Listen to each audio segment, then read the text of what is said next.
খুলে বলি আপনাদের কাছে, তবে এই হতভাগা সন্তানের অতীতে একটা ট্র্যাজেডিপূর্ণ ইতিহাস আছে। তাই আমি কোনো মায়ের বুকে মনে কষ্ট দিতে চাইনি।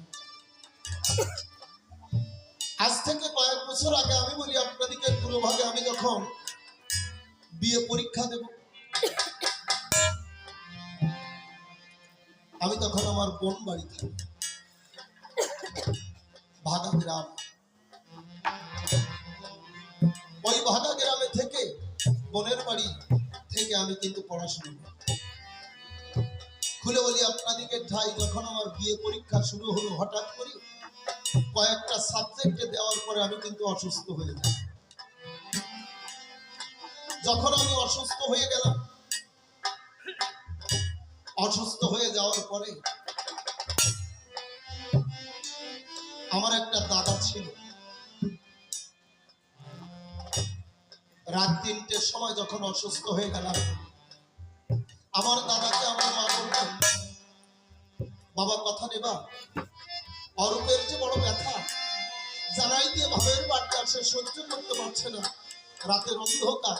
আমি বলি আপনাদিকে ধার বলিকাব্য সভাগণ, বিগলিত ধারাকে চিন্তা করে দেখুন জ্ঞানী জন, পড়ছে বৃষ্টির জল।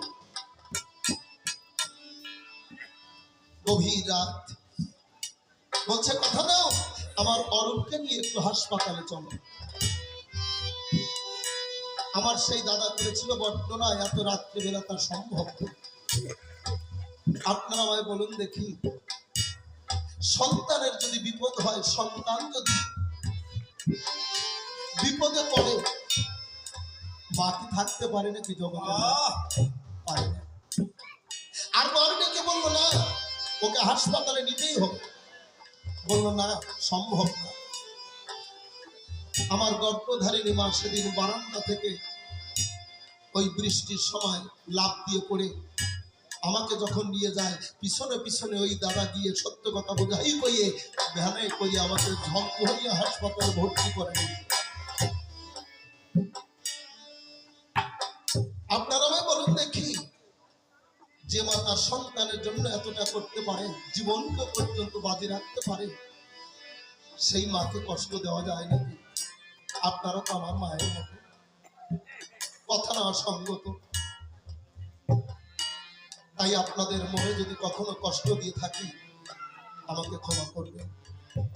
হাসপাতাল থেকে যখন বাড়ি এলাম, বলিকাব্য সমাধান, বিছানায় শুয়ে সত্য কথা বুঝাই কইয়ে মায়ের কোলে মাথা রেখে ডাকতে বললাম, আমি ভেবেছিলাম তাই আমার শিক্ষা জীবন শেষ করে, খুলে বলি তোমার গোচরে আমি বিয়ে কিংবা এমএ পাস করি, আমি বাংলার প্রত্যন্ত অঞ্চলে বিভিন্ন জায়গায় গিয়ে আমি সাধুর বাজারে গিয়ে আমি একটু সাধু সংগ্রহ করবো। আমি সাধুর বাজারে গিয়ে আমি সাধু সংগ্রহ করবো, আমি একটু সাধুর চরণ ধুলি এই অঙ্গে রেখে আমি পূর্ণ পবিত্র হয়ে একদিন কৃষ্ণ ভক্ত হয়ে সেই ভবসিদ্ধ বাড়ি দিয়ে গোবিন্দের চরণে যাব না। আমি একটু কবি গান করতে চাই। আমার মনে হয় তার হলো না, বাবু তার আগে বাজাতে লাগে।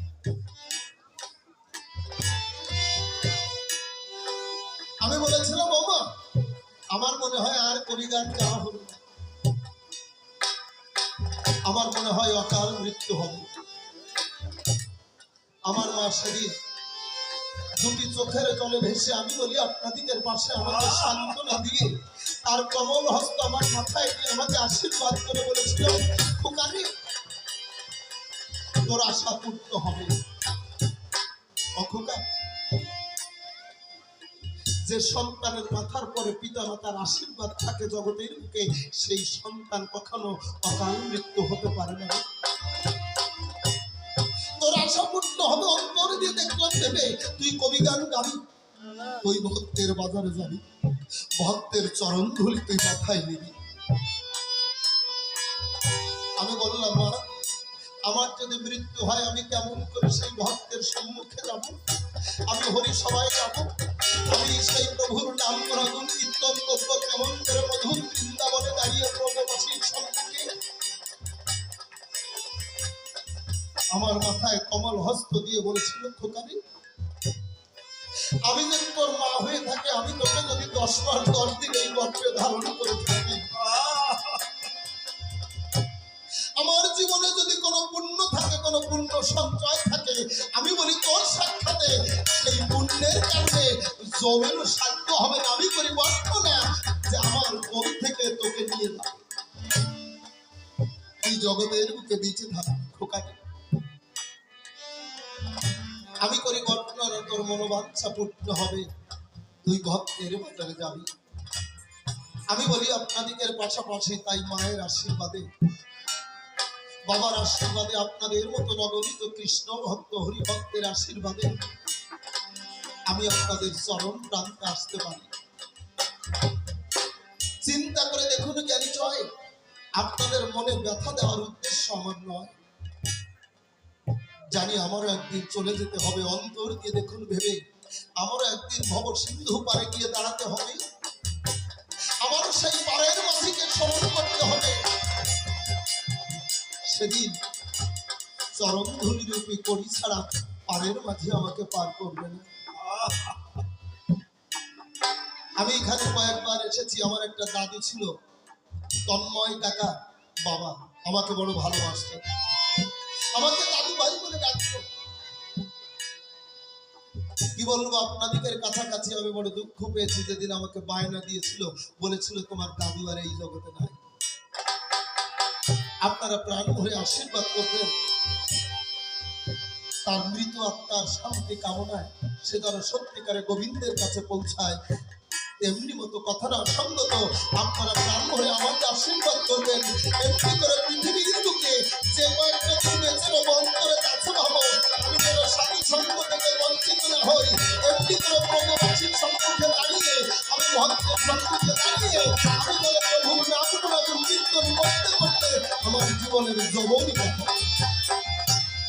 এইটুকু আশীর্বাদ করতে আমারও তো একদিন চলে যেতে হবে, এই ব্যথা পাবেন না, আশীর্বাদ।